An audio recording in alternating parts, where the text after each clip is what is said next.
Alright, so do you guys remember anything from last lecture? Sure, step up and step down, primary and secondary. Good. What's a step-up transformer?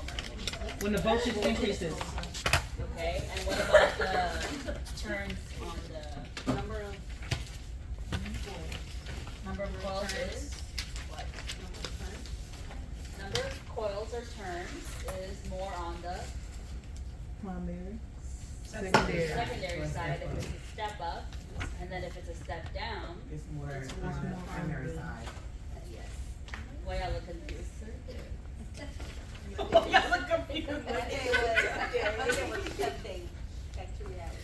you said if Alright. it's more on the primary, it's step If down. there's more turns or more coils on the primary, It's step it's down. a step down, Alright. we're going from high to low, right?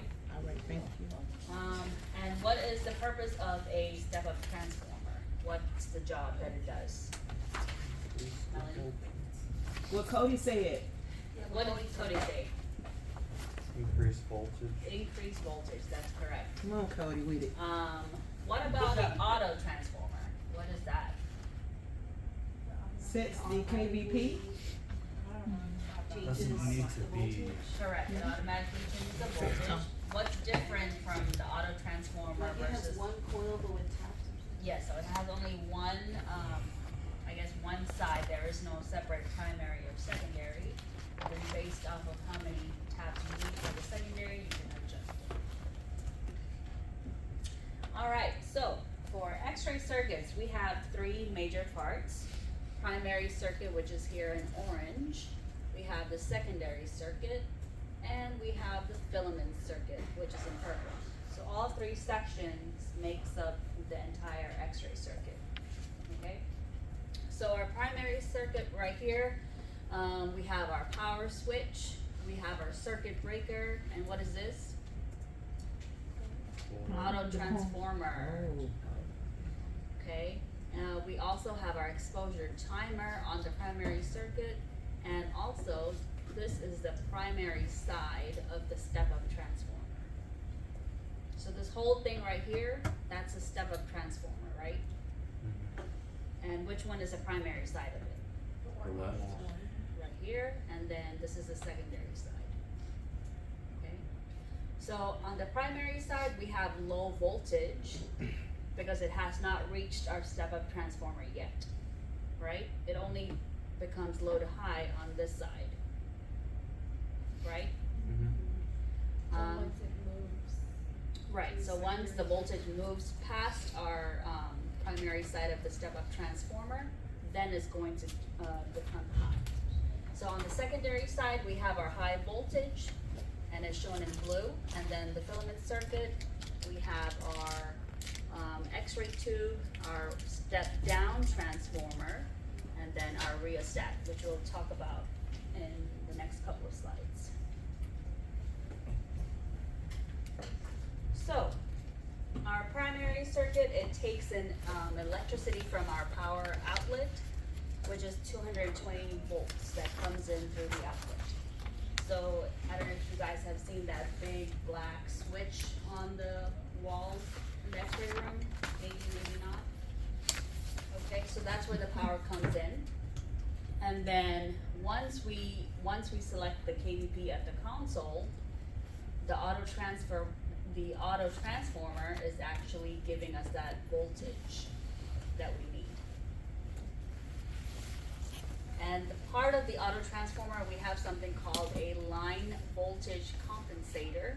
The purpose of that is to keep that power coming in at 220 volts.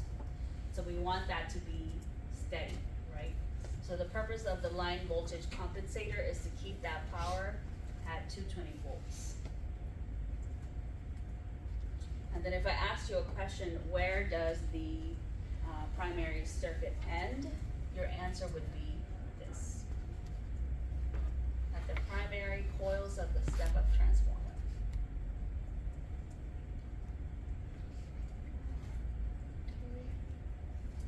You would ask first what? If I asked you a question, where does your primary circuit end in the X-ray circuit? It would be at the primary coils of the step-up transformer over here.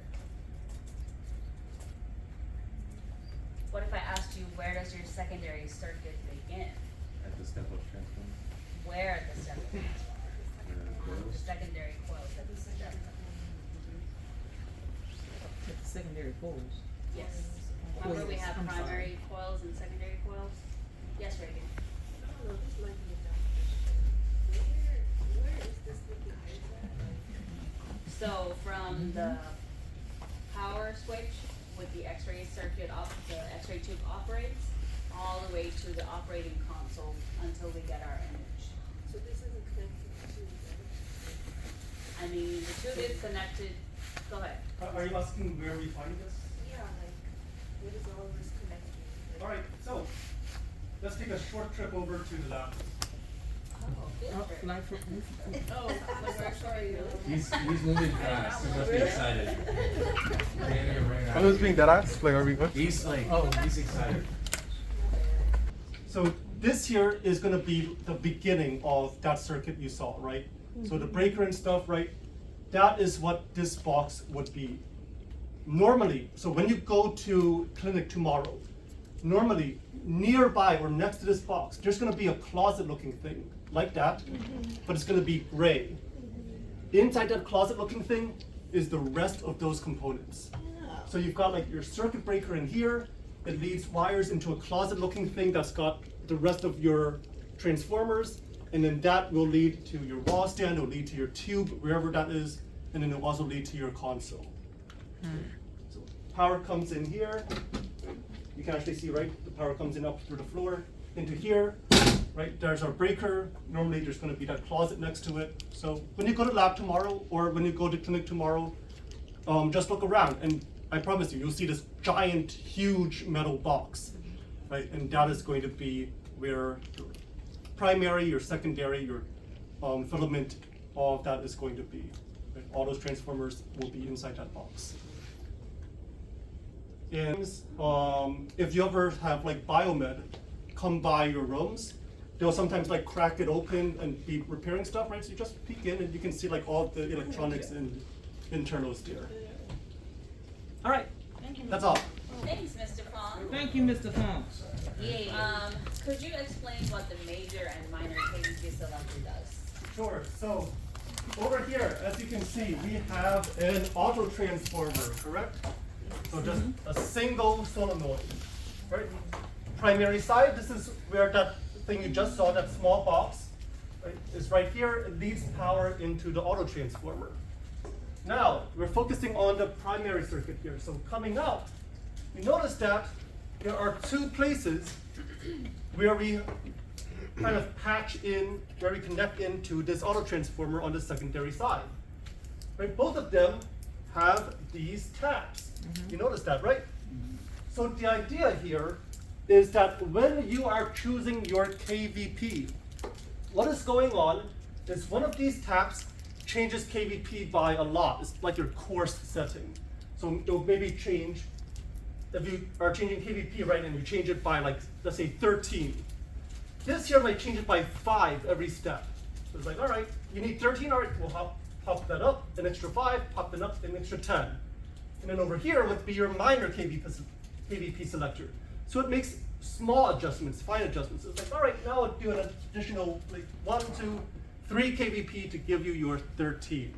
So a combination of the major and minor KVP selector will give you your final KVP. The major one just changes it by a lot. The minor one changes it by a little, depending on what you are trying to do. Thank you, Mr. Phung. Where's the line voltage? Line voltage compensator will usually be somewhere down here. Oh, actually, I'm sorry, it's this thing right here exactly. So notice how you've actually got taps here on the primary side as well. And this is just to make sure that whatever's coming in is 220 volts. And the combination of both selectors give you your actual KVP. Correct. Okay. Combination of these two selectors give you your KVP. Your KVP meter here makes sure that it is correct. Okay.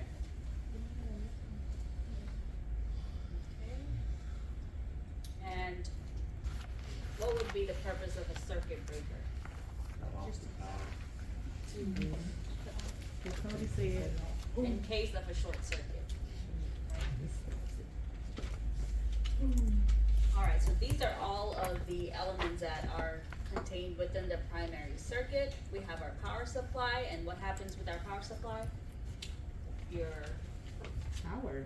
power comes in, your incoming voltage, which is what? 220. 220. The auto transformer, what does that do? It selects the key. Automatically selects the KVP. It gives you a KVP. Okay. Exposure switch and exposure timer, we'll get into that in just a second. And then, primary coils of the step-up transformer, what does that do? It steps up the primaries. Yes, it takes that voltage and steps it up. Was that correct so far? So just quick question. Right, because these are our KVP selectors, right? So about how much power is coming in here? 220. What do you think the voltage is about over on this side? Less. Less?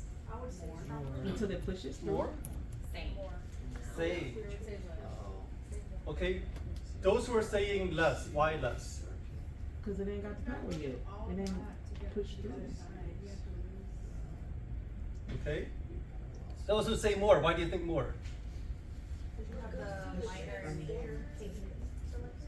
Yeah, Okay? it's going from high. Okay, and then for those who say no change, why do you think no change? Like the voltage not changing? Mm-hmm. Is the voltage changing from this side to this side? Is it a parallel circuit? So, what is this here? Plot twist. Once again, what is this thing here in the middle? The auto transformer. What is this on this side? Primary. Primary. What is this? Secondary. So, you see where the power comes in, right? You see the number of coils. It's higher, right? It's getting lower. You see the number of coils. Oh.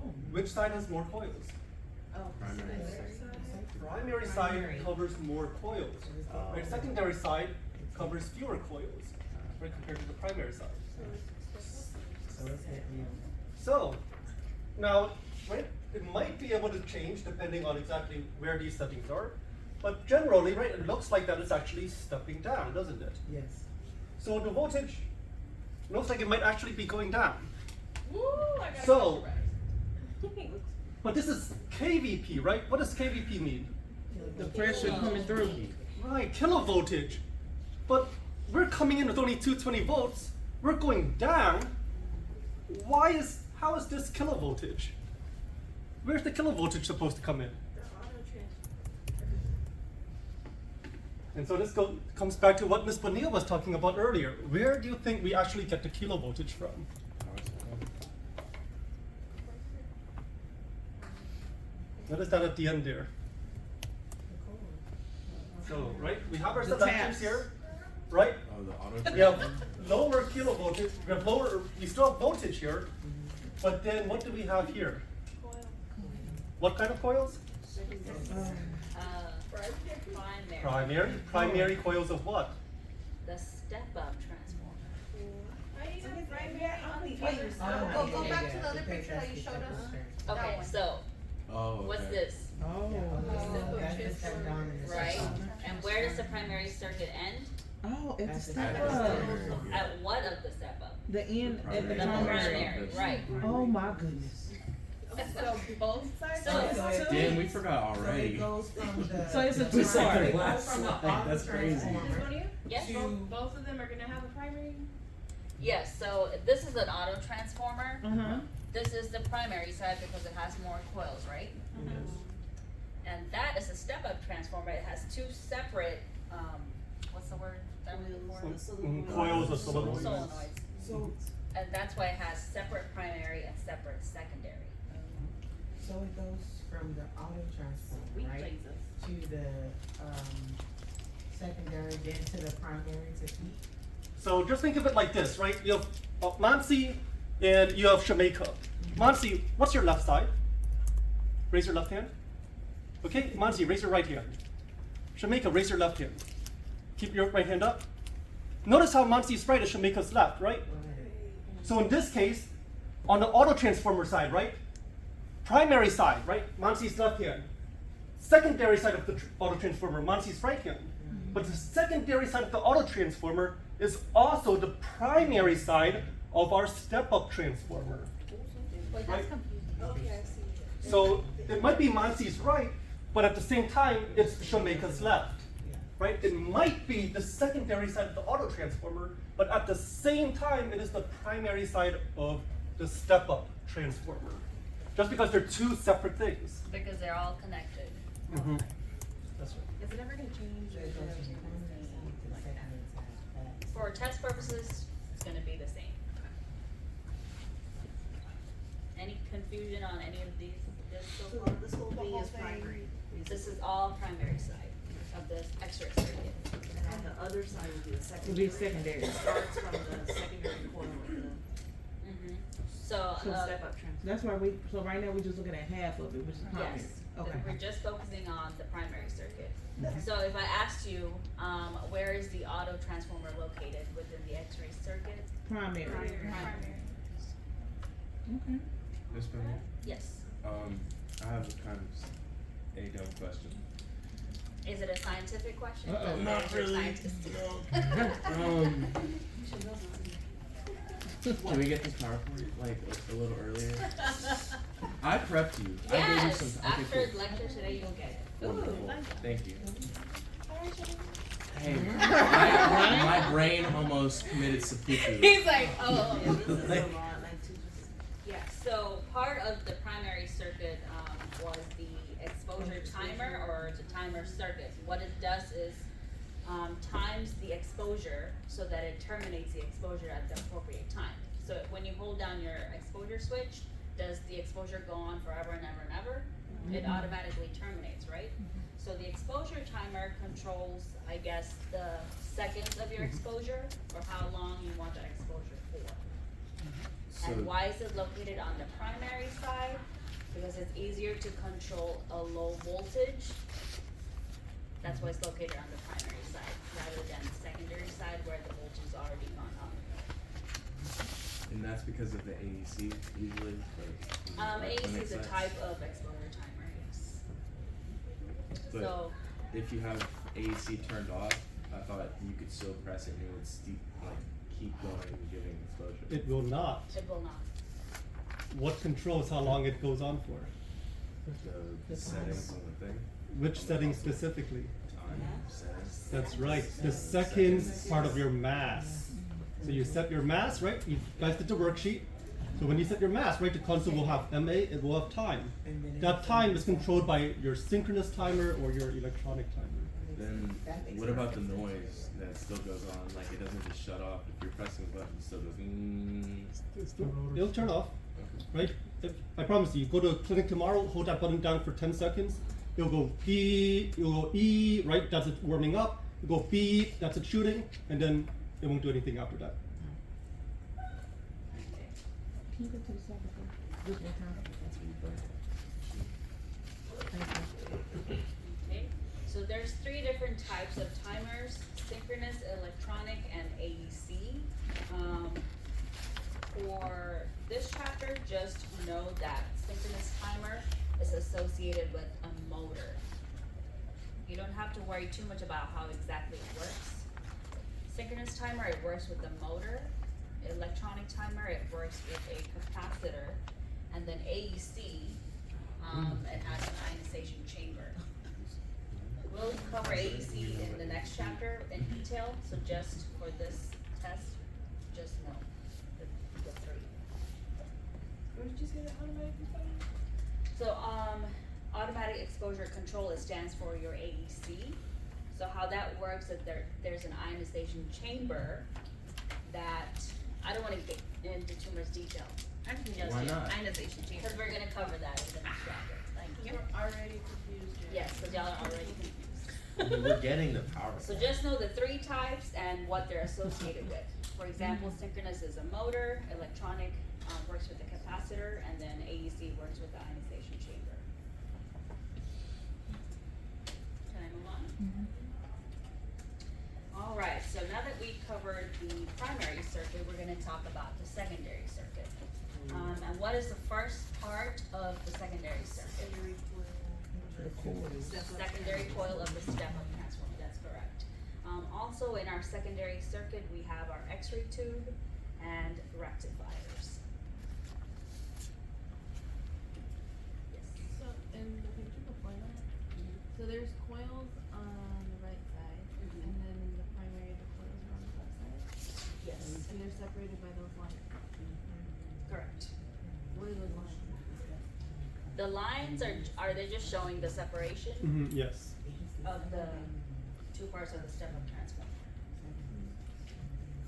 So, the secondary circuit, what it does is takes in that AC current, which is coming in from our primary side, right? Through the primary coils. And what does it do to that voltage? Steps it up, so it increases that voltage that comes in into our kilovoltage. So it takes in that voltage and converts it into KVP. So up until this point, our voltage was not KVP yet, correct? Correct. Yes. So, after it steps it up, that's when our voltage turns into kilovoltage, right? It goes from smaller to larger. What else? So, the current then passes through a rectifier, which turns it into DC current. So we have AC current coming in from the supply.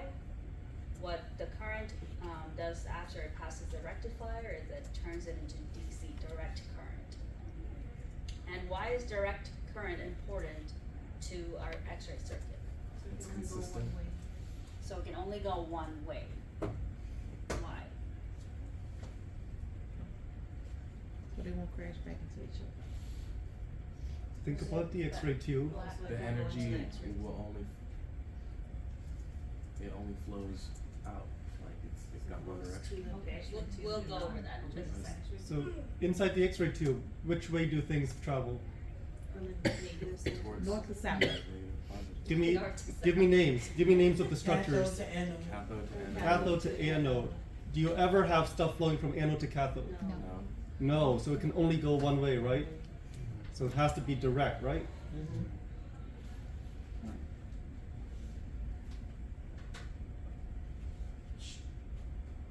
Yes. Yeah. Let me know when I can. Alright.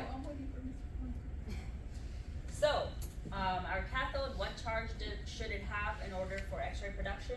Negative. Negative, and the anode should be positive. So, if we use AC current instead of DC, what would happen? It can go from positive to. Which is what we don't want, correct? Yes. That's why it's important for our AC to turn into DC in order for thermionic emission. And where does AC become DC again? Rectifier. Rectifier, which is located where? Secondary. Secondary circuit. Yep. Y'all got it. Anything else you wanna add? That's good so far. Right. Trust me, I was as equally confused as y'all were. I feel like we talked about this a couple weeks ago, like where the Yes. like why the cathode is or filament isn't positive Cathode would sometimes. when it's not. So That- if we that was a had different concept. AC It was a different current concept, but we instead kind of of touched DC, on it, right? the current would be moving back and Like, forth, changing That's our why charges it's not, of the it's a cathode direct and current, anode, not alternating. which is what we don't Because it want. would become That is positive, why and we that's use not a what we want. rectifier to turn it Yeah. into DC. So what is a rectifier? You rectify. No. Has the current. Rectifies the diode. So basically, a rectifier allows current to flow in one direction, and not the band, right? So, to perform this rectification, we use semiconductor diodes. Remember, a diode is a valve that allows current to go in only one direction. And what do we know about semiconductors? They're not as Not good, that great conductors at are either. not as good in silicon. Yeah. But they can do both jobs, right? Yes. So these diodes, they have two parts to them. It has a P-type crystal, and it also has an N-type crystal. So the P-type crystal, which is the positive side, right, Mr. Phung, Mhm. has holes or electron traps, which allows the electrons to pass through, And the N-type crystal, which is the negative side, has a lot of free electrons. And in between, we have something called a p-n junction, which is the area where they meet in the middle.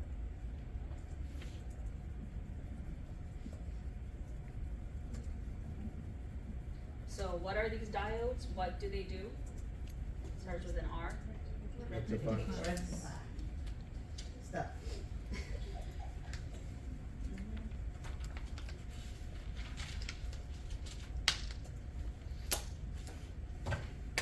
So, this is a semiconductor, so it can act as a conductor when it needs to, and it can also act as an insulator when it needs to. So when we need it to conduct is when the AC current turns into DC, we want it to flow in one direction. That's when we need it to act as a conductor, right? Conduct that electricity through. Make sense? So what happens is we have the positive charges on the end of the diode, and we have the negative charges here on the negative side, the N side. So what happens is the positive charges causes the holes in the p-type crystal to migrate towards the p-n junction in the middle. And then our negative charges cause it to migrate towards the p-n junction also. So it's kind of like a meeting in the middle. And when the AC current wants to flow, that junction kind of allows the current to pass through. It's kind of like the bridge kind of opens. So electrons are able to pass through the p-n junction to a hole, and a current is allowed to flow. Okay? But when the AC current wants to flow in the opposite direction, the purpose of the rectifier is to do what? Close that bridge. Does not allow the current to go back, right? So our negative charges causes the holes in the p-type crystal to migrate away, and our positive charges also migrate away. So they don't meet in the middle anymore. So without that rectifier, they're gonna go both Right, ways. so if we did not have a rectifier, our AC current would be going back and forth, which is not productive for X-ray production. We need the rectifier to work correctly in order for DC current to be happening. And what determines the rectifier to go down? What determines the rectifier? You wanna answer that? What is the question? Like what makes the rectifier close off so it goes one way and like not leave it open? So it's the physical properties of this diode. So, for example, right? So right now, right, we have, let's see, right? So we have electrons here, right? So negative end, right? And then here's the positive end. So electrons would want to travel over to the positive side, right? Right? Right now, this sucks. This sucks because we're talking about current. All right, so current right now can only flow one way. Current flows this way from positive to negative. So when current is flowing this way, right? This side is positive, this side is negative. Electrons get pushed away from the negative towards the positive, and then our positive charges get pushed away from the positive towards the negative. They meet here in the middle. When they meet in the middle, they're able to jump across. So as long as this side is positive and this side is negative, they can meet in the middle, they can jump across. However, it's AC current, right? So half the time it's doing this, just like we said. But the other half the time it's going the opposite way. So now this becomes positive, this becomes negative. And when this becomes positive and this becomes negative, now these negative charges want to go which direction? Towards the positive side. Right, these negative charges want to go this way. These positive charges, which way do they want to go? Up. They want to go up, that way, right? They move away from the center. So if they're not meeting in the center, can they jump across? No. And so do we have a current? No. No. Right, so it's just up to this physical property, right? When it's positive and negative, they meet in the middle, they jump across. But when it's negative positive here, they move to the other ends and they can't cross. So that is how rectification works. It only allows things to cross half the time when they meet in the middle. And this is the part where you take over. So is it Alright. just like a switch or something that does that? So there's nothing mechanical inside here, right? This is purely a physical process that happens when you have a current that goes back and forth like AC current, right? So we don't need to do anything. There's no additional power involved. It's just the construction of it only lets things flow in one direction. So then, my next question would be is, if the current's coming through, Mhm. and let's say we want to do opposite, but it's been going through the not opposite one, so is the current is it gonna like switch over to that one instead? What do you mean by Like, so are there two, like one that is just keeping the current going, and then one that is stopping it? So at the top, is there like a switch where it like goes this way instead, and maybe the other way? No, so it's current is either gonna flow one way, Yeah. or it's not gonna flow at all. Yeah, It either flows or it stops. Yeah. It flows or it stops. okay. However, that is kind of inefficient, isn't it? Right? We don't want it to flow and stop, flow and stop. We'd like it to continue to flow no matter what, right? So is there a way to arrange these diodes in such a manner that we can make it flow no matter what, but only flow in a single direction without ever letting it go backwards? And that is where we will come into this question here, right? Is there a way to make use of the current when it's traveling the wrong way? So this is kind of like what we were talking about earlier, right? Current flows one way, it flows towards the positive end, it flows towards the negative end, right? Flows towards the positive end, flows towards the negative end. But when we rectify, we completely stop it from flowing backwards, right? So it flows and then it stops. It flows and then it stops.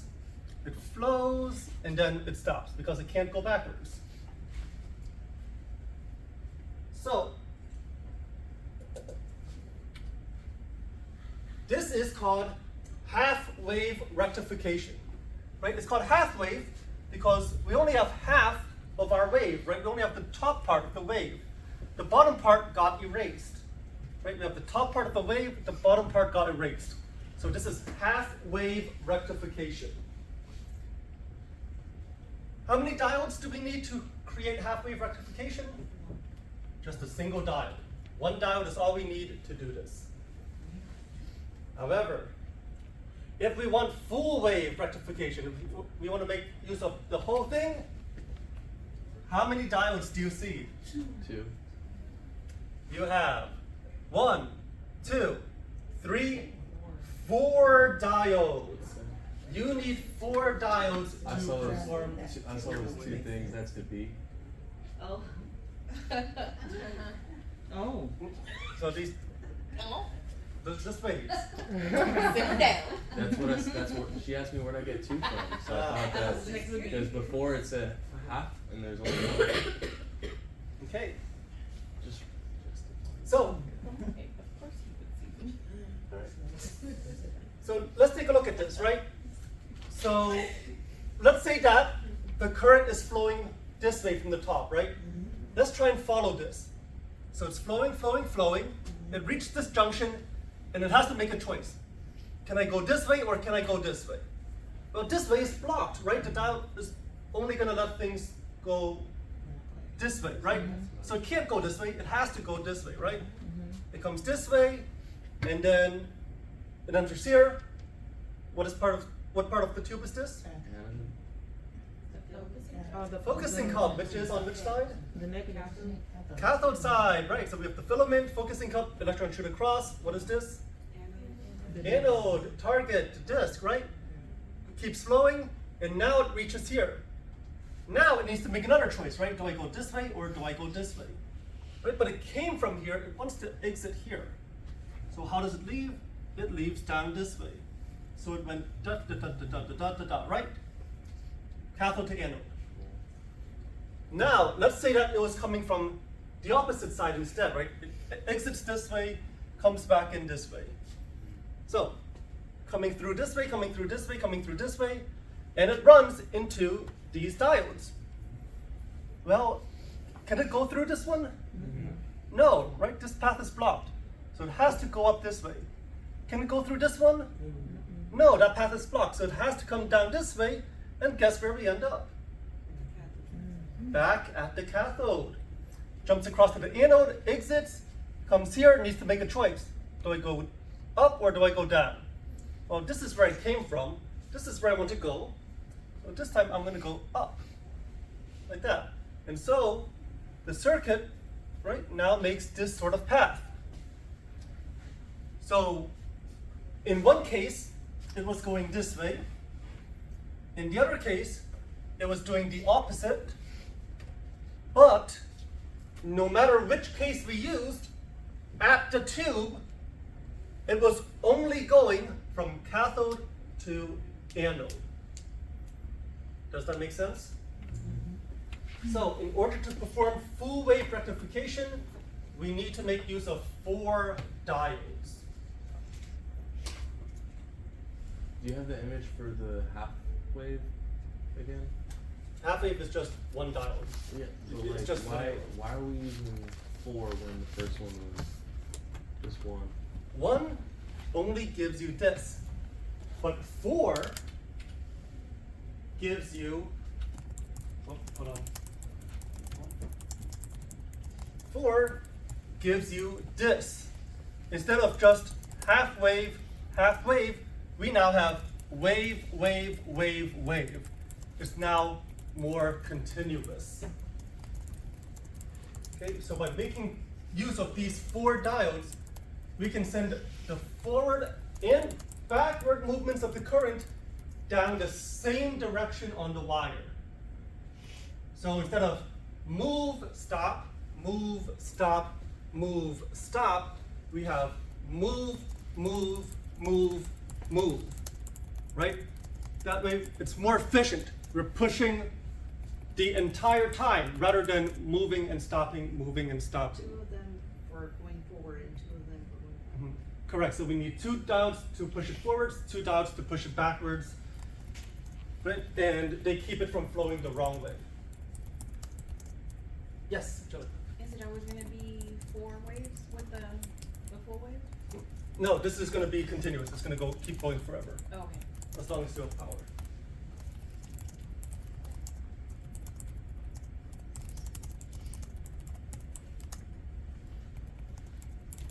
Okay, so, once again, half wave rectification. How many diodes? 4. 1. 1. Half wave is 1. Full wave yeah, full rectification. wave is How many? yeah. 4 diodes. Okay. The other way.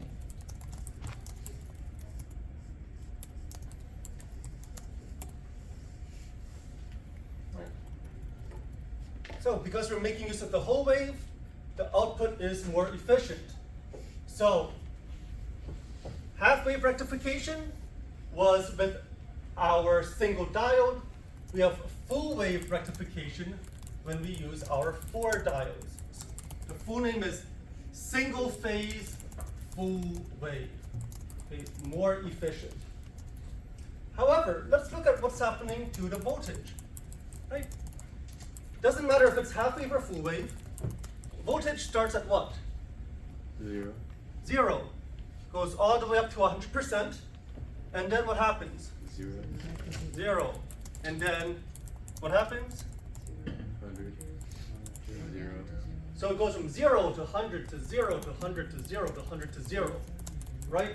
And this is going on during your exposure. So let's say that you set your KVP to 100 KVP and you push the exposure button. What happens? Your tube will go, all right, let's give 100 KVP. What does the P part of KVP stand for? Peak. What is a peak? The highest. The highest point. So the tube is only going to give you 100 at the highest point. So it'll go, all right, 0. All right, I gave you 100 KVP. All right, I give you 100 again. So during your exposure, your voltage is actually going to bounce back and forth between 0 and 100 kVp and everything in between. Right? So like half the time, you're not even going to get characteristic interactions because you're below 69, right? Like 0, 10, 20, 30, 40, 50, 60, 70. Okay, got some characteristic dropping back down. Nope, no more. Coming back up. Ah, characteristic again. Nope, no more. Going back down. So this is called voltage ripple. The voltage is not staying constant. It is changing. Your KVP is only the value at the maximum voltage. But the voltage is rising up, and then the voltage is dropping back down. So you're not getting the full use of your voltage. Does that make sense? So, we have 100% ripple. It means, right, we start at 0, we go up to 100, we drop back down to 0. It makes the whole trip 0 to 100%. 100% ripple. So, this is not efficient. This is not consistent. This is not something which we want. So, what can we do to have a more consistent voltage? What we can do is we add extra waves. So, if you look outside at the power lines, at the power poles, how many wires do you normally see on the power pole? Is it usually just a single wire? No, how many wires do you normally see on a power pole? Not 2. 4? No, 3. You see 3 wires. Oh. Wouldn't be nothing.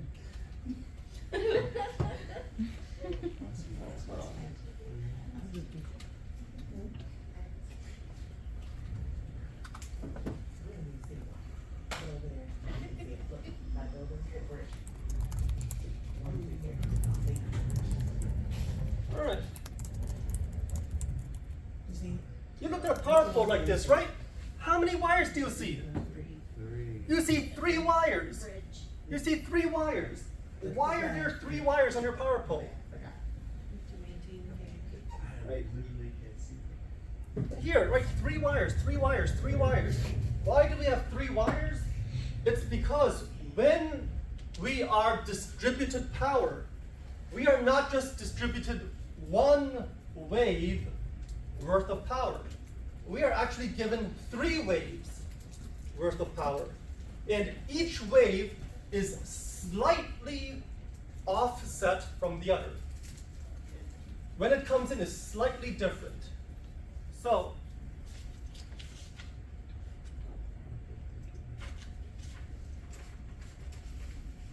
right, if we look here, right, here's wave number 1. So wave number 1 is like up, down, up, down. Wave number 2 is not going to match this up and down, right? No, it's going to go wave 1 up, down, and as wave 1 is falling down, wave 2 is coming in up. So the voltage here is dropping from the first wave, but the voltage is rising on the second wave. And this helps to balance it out. Does that make sense? Right? So instead of just a single person pushing and stopping, right? They have push, push, push, push, push, push, right? But we have 3 waves. So it's not just push, push, it's push, push, push, push, push, push, push, push, push. So it's constant. So it's more constant now, right? Before it was push, push, push, right? But now we have 3 waves that are helping us. They come one after another, right after another. Push, push, push, push, push, push, push, push, push, right? Constant. That is called 3-phase. 3-phase power. So, right? Single phase. We had single phase half wave, we had single phase full wave. But now we have 3-phase. Here we see 1, 2, 3, right? So how many bumps do you see before it repeats? 1, 2, 3. How many bumps is that? Three. 3 bumps, right? Push, push, push, right? So this is, right? So we've got our 3 bumps here, and then we are gonna take these down here, and we are gonna rectify them. So we're gonna take these, right, just like with our single phase, we're gonna take these and push them onto the positive side as well. So now, instead of just 1, 2, 3, we get 1, 2, 3, 4, 5, 6. We get 6 pulses every cycle. So this is our 3-phase 6 pulse. Does this sound familiar? Yep. Generator. Your generator. That's right. So how do we get these waveforms? It is from our generators. You have a single phase generator that gives you your single phase waveform. You have a 3-phase 6 pulse generator that gives you your 3-phase 6 pulse waveform. What is that? Yes. So we also have 3-phase 12 pulse. The 3-phase 12 pulse, we add a second set of rectifiers that slightly shifts the phase of our power, slightly shifts when the pushes come in. And so instead of 6 pushes, we end up with 12 pushes. 3-phase 12 pulse. And then finally, we have high frequency waveforms coming from our high frequency generators. Okay, and this is how your high frequency generator works.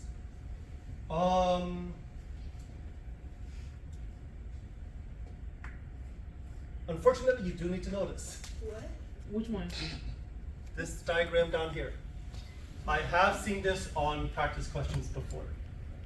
I thought you said Well, class. So, you do need to know this diagram.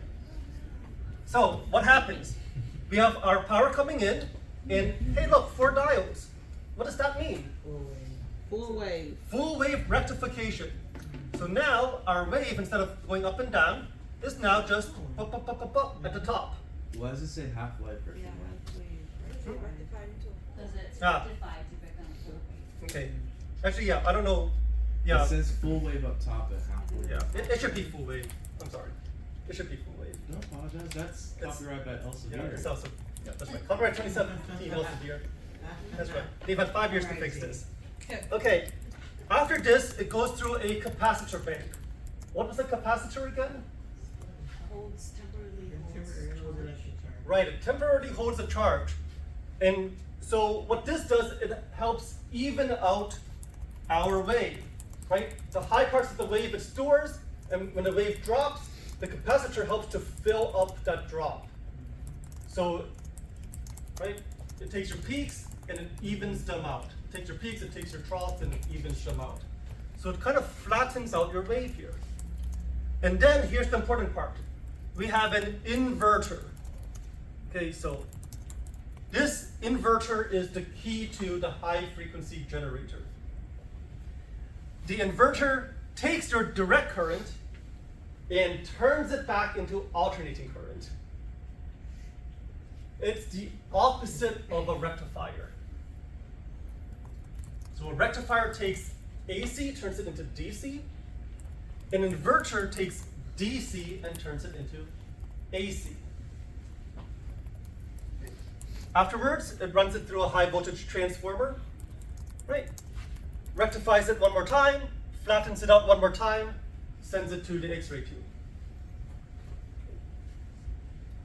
So that is a high frequency generator. So the important things to know are just know the order things happen in and know what an inverter does. Correct. Inverter turns the AC into AC. Rectifier does the opposite, right? Correct. Very good. What are those? Oh, sorry. What does that mean? What is the AC? AC is alternating current, goes back and forth. Right? So you see here, it goes up and down, alternating. Here, it doesn't go below the line, so it's direct. Doesn't go below line, so it's direct. goes below the line, so it's alternating again. Goes below the line, so it's alternating. Everything's above the line, so it's direct, direct, direct. Oh.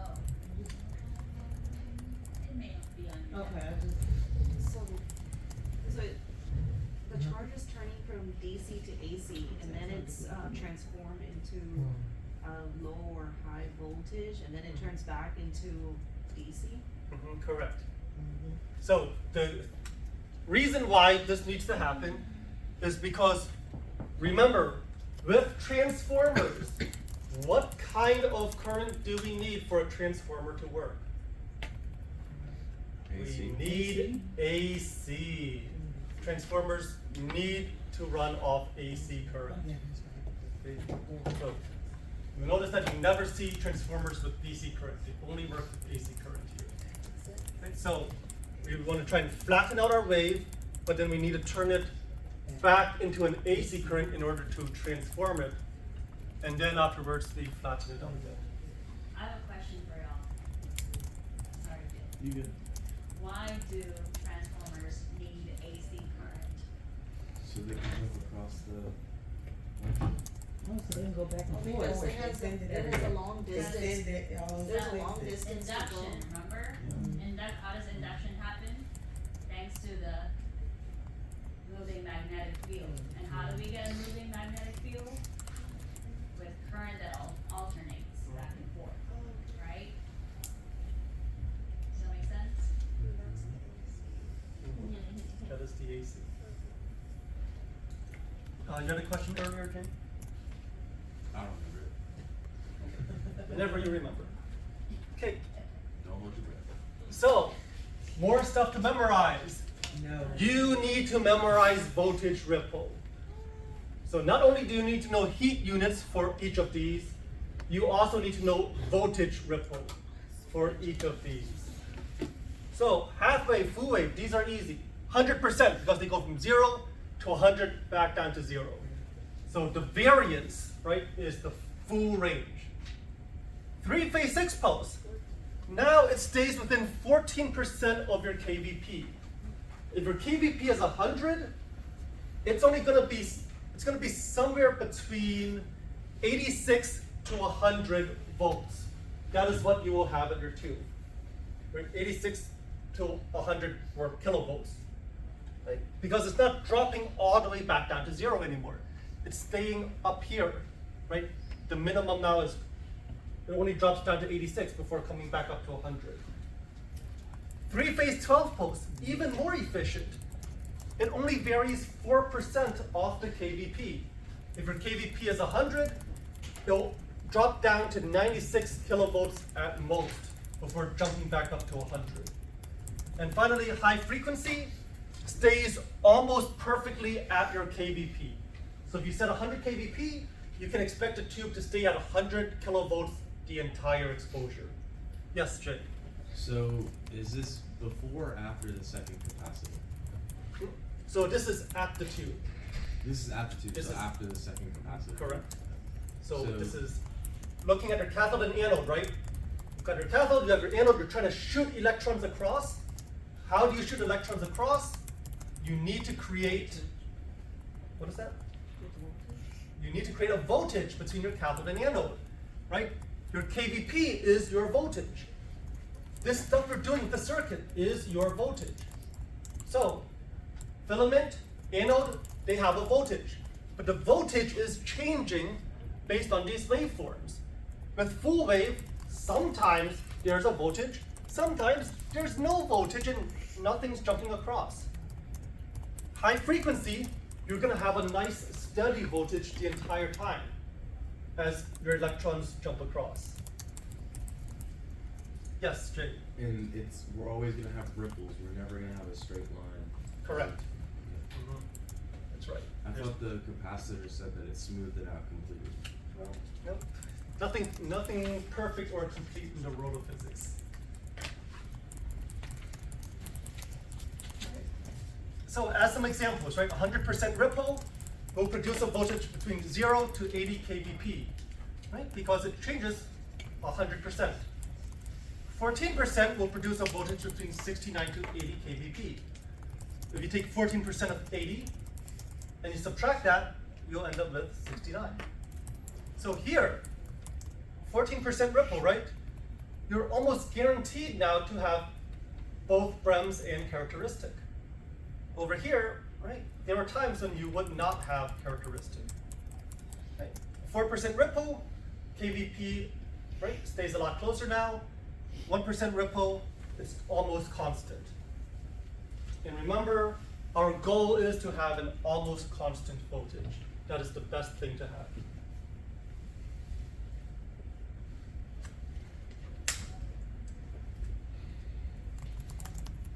Any questions about ripple here?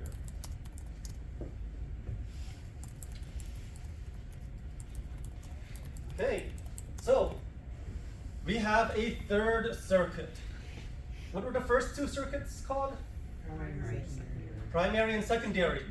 Good. So those were right coming off the auto transformer. You had your primary circuit, goes into the high voltage transformer, goes into your rectifier, right? That's your secondary circuit into your tube. Here we have the filament circuit. Notice that in the primary and secondary circuits, what aspect of electricity were we focused on? KVP, voltage, step up, right? It was all about the voltage.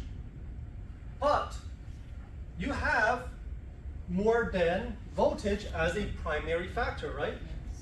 You also have mass. For the S part of mass, the seconds, the time, where is that controlled?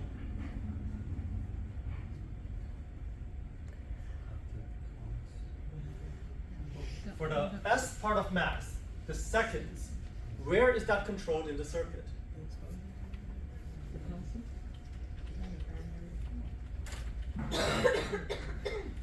Where is it controlled? Primary circuit. This controls the seconds part of your mass. Okay? So what controls the MA part of your mass? That's the filament circuit. Very good. So this circuit here is all about controlling your MA. That's why you have an MA selector. Right? This helps you choose the MA that you want. Over here we have a focal spot selector. What do you think a focal spot selector does? Change your focal spots. Good. Changes your focus spot, chooses large or small focal spot. How does it choose a focal spot? What controls it? Size of the net. Size of what inside the tube? The filament. Filament circuit. So we choose which filament we want to put power to. The big one or the small one.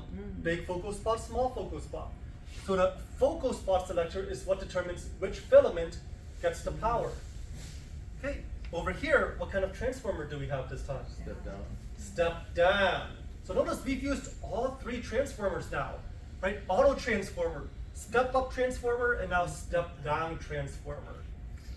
And finally over here, which end of the X-ray tube? What do we have here? Inside the focusing cup? The filaments. How many filaments? Two. At least two, right? One big, one small. Oh, excuse me.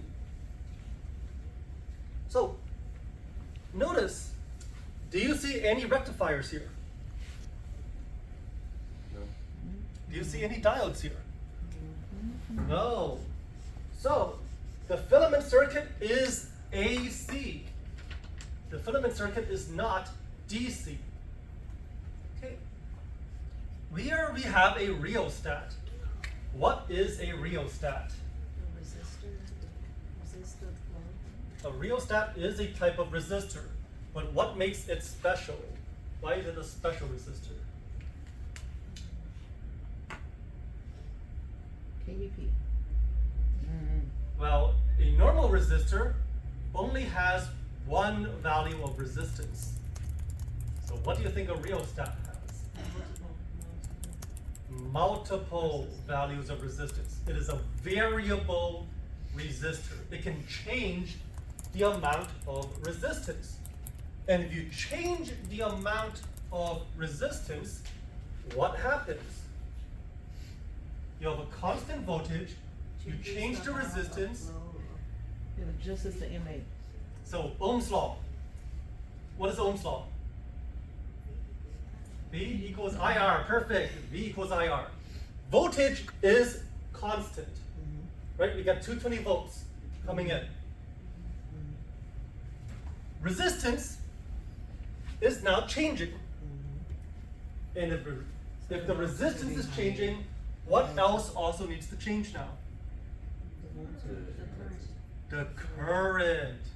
The current is going to change. And current is measured in what unit? Amperes. And what were we trying to do with the filament circuit? Control MA, which is milliamperes. So by changing the resistance, we change the current and we get the MA that we want. Does that make sense? So how do we choose our MA? We change the resistance in the circuit. So when you choose 3.2 MA, 5 MA, 20 MA, 25 MA, how is it giving you all those values? It's the rheostat. It just changes the resistance, right? If you want a higher MA, it just lowers the resistance in the rheostat and you get more current. That's what's going on in your circuit. It is. This one's not too bad. So after the rheostat, we come here to our focal spot selector, right? And so this here is going to be the primary side, right? The primary coil of our step-down transformer. Okay. Over here we have the secondary coil. It's the secondary side of the step-down transformer. So what is going to happen to voltage when we go from primary side to secondary side? Voltage goes down. What happens to current when we go from primary to secondary? Yes? It goes up, right? Because voltage and current are moving in opposite directions across the transformer. So we drop our voltage, but we increase our current. We're boosting the number of electrons going through the wire. Right? More electrons, more electrons. And why do you think we want more electrons? Because those electrons are going here to the filament, right? And what happens at the filament? X-rays? How does the filament give us X-rays? Boil up electrons. Right, it boils off those electrons. Thermionic emission, right? So the more electrons we have that are boiling off, the more that we can shoot to the target, and the more X-rays we produce. Right? So by raising the MA, we raise the number of electrons that go to the filament, that boil off, and that create X-rays. Higher MA, higher number of X-rays. So you Looks familiar, right? You lower the resistance Quantity. to increase the MA, to increase the current, to increase the number of electrons that goes to the anode, that goes through the emissions process, that creates more X-rays. That's correct. Right. So that is our filament circuit. Right? We just choose, all right, do I want to go to small focal spot or big focal spot, right? Drop our voltage, increase our current, create tons of electrons, and then that's how we create our X-rays. Okay? More, they have more. Where's the stop hill? There's like 3 more slides. We love you, Mr. Phung. We can't do this, we can't continue this. That's right, we gotta work that head. Honestly, if we lose Gotta on work that power, head. most of the classes check. So, up here, right? Yeah. Primary circuit, secondary circuit, step up, high voltage transformer. Down here, step down, right? Yeah. It's not high voltage anymore, we're getting high current, high amps. So, how many amps do we want? We are aiming for about, 3 to 7 amps current on the filament. Okay? You need this much current in order to have thermionic emission. Okay? And so the whole goal of this filament circuit is to create a thermionic emission, right? Is to boil off those electrons. So, filament circuit gives you your MA, primary side gives you your time, add them together and you get your mass. Right, so that is how we get our mass in X-ray. So we're in the tube now, right? Mhm. Okay. So yes, so we go from this filament circuit all the way to the tube now. So at the tube, we should have 3 to 7 amps of current that will give us enough electrons to boil at the filament to create thermionic emission. And from the very, very beginning, this is all coming from 220 volts. This is all coming from 220 volts input, yes.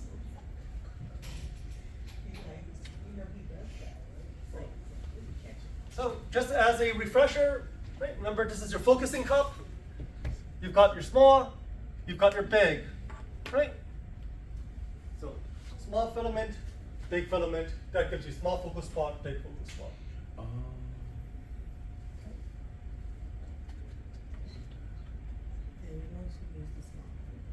And then of course, just like we're discussing in PRE2 right now, the quantity of radiation, right, the number of X-rays, is dependent on milliamps times exposure time. Right, the product of MA and time, right, mass.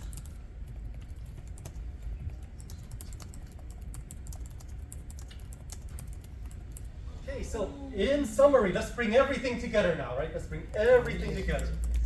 When we come in, right, power supply, 220 volts, comes in, passes the main power switch, right? Is the machine on or off, right? Comes through the circuit breaker, line voltage compensator down here, keeps it at 220 volts. We've got our auto transformer. We go through our major and minor KVP selectors to choose our KVP. Over here, we have our KVP meter. Okay, exposure timer determines how long the exposure stays on for, right? How long are we going to have this voltage on for? And then we reach the primary coils of the step-up transformer. So this is our primary circuit.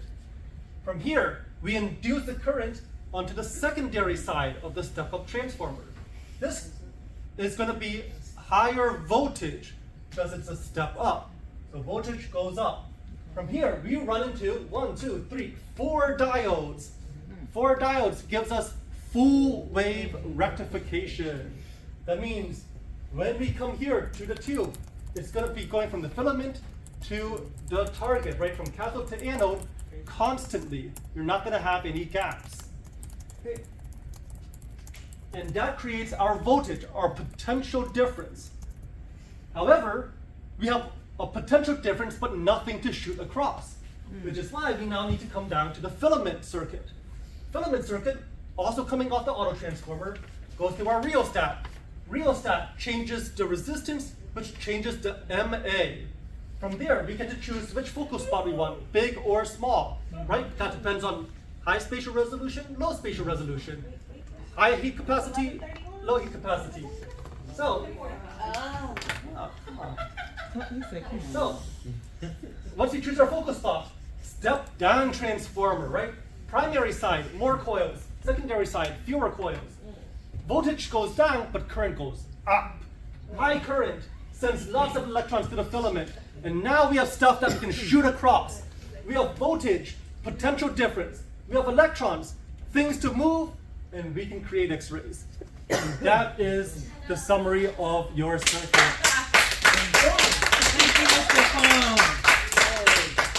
So, right, but that's physics, right? He's like, wait, we're not done. Yeah, we're not done because now, There's more. you need to bring in PRE1 and PRE2, right? Because now, at the tube, right now you need to remember what's going on at the tube. Oh, that's right, I've got my filaments. They shoot electrons across. They hit the target. What's the target made of? Come on. Tungsten. Come on, Mr. Phung. Molybdenum. Rhenium. Yes, very good. Tungsten, molybdenum, rhenium. Over there at the target, we have interactions, target interactions. Right? Yes, we have brands. We have characteristics. Great. Producing X-rays. X-rays come down. Primary beam, right? Passes through our filters. Reduces low energy X-rays. Reaches the patient. Patient interactions. What do we have? Compton. Photoelectric. Yes. Even a bit of plastic. Very good. Right? But our main ones, Compton, photoelectric. Compton, scatter. What kind of dose does that give? The occupation. Occupational dose to us. Also Right? known as Sievert. Measured in sieverts. Measured in sieverts. Good.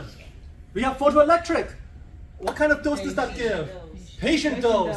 Right? Because Compton is scatter, photoelectric is absorption. And then we have some X-rays that pass through, transmit. Right? Goes through the patient. Reaches the IR. Right? Remnant beam. Yes, very good. Remnant beam goes to the IR. What kind of IR do we have? Thin film transistor. All right, let's go with thin film transistor. So we have a thin film transistor IR. Is this CR or DR? DR. DR. Are we dealing with direct or indirect? Indirect. It can be either. Let's choose one. Direct. Direct. Great. So we've got a direct thin film transistor IR. What does it run into first? Not the scintillator. Not the scintillator. Very good. Is Photoconductor. it photo? Not diode. Photoconductor. Photoconductor. Photoconductor. Photodiode is Direct, never mind. Yeah. indirect. Good. So yes, we reach our photoconductor made of what? Lithium ion. Amorphous selenium. Yes. Okay. Directly turns X-rays into a charge. AC. The charge is picked up by the TFT. Right? We have our active area. We have our inactive area. It's held by the. That's right. We've got our DAOs. Right? That charge gets sent to the ADC. ADC does what? Change it into Yes, converts it to digital. How? It gives it numbers. What's that called? Quantization. Quantization. Great. Takes that, turns it into a chart. What is that chart called? Close. Histogram. Yes, histogram gets compared to the lookup table in the process of what? Rescaling. Automatic rescaling. From there, we get our image. And that is the path from power supply to image. Yay, good job. Smitten. So, right, That was in bars. What's that song? Drop your song file. so at the end of everything, right, at the end of all these classes, PRE1, PRE2 in physics, what is the goal? Your goal is to be able to describe every single process that takes place from incoming power supply all the way to when the image ends up in packs. Oh, Jesus. Right? So all the way until the image ends up in packs, right? So all of the circuit stuff, all of the tube stuff, all of the interactions, all of the IR stuff, all of the pre-processing and post-processing, all of the storage, right? You need to be able to describe the entire process. And after we describe it, the one time for the registry is going straight out of our head. Good job. All right, so I do believe. I do believe it's 11:36.